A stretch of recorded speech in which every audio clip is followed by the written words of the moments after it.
On September 12, Russia faced one of its largest UAV attacks.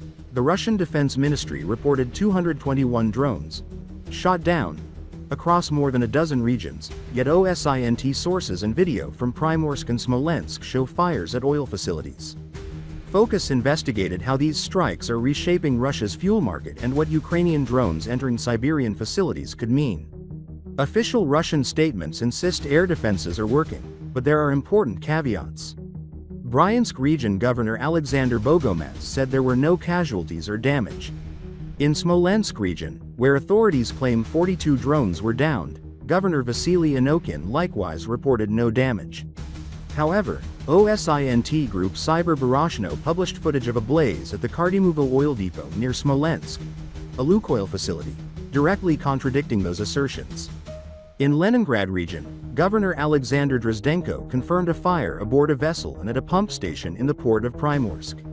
Anton Zemlyanoi, senior analyst at the Ukrainian Center for Security and Cooperation, argues that Ukrainian strikes on Russia's refining infrastructure have produced a serious crisis in the fuel sector. About 20 regions are already experiencing gasoline shortages, a clear sign the operations are having tangible effects. Over the past 30 days, drone strikes reportedly struck roughly 14 refineries, cutting about 17% of refining capacity. Those losses damage both the economy and military logistics. The oil industry is central to export revenue and domestic supply, and a 17% capacity reduction has tightened gasoline availability, risking price spikes and social unrest. Reduced oil product exports also weaken Russia's standing in global markets, a situation compounded by sanctions.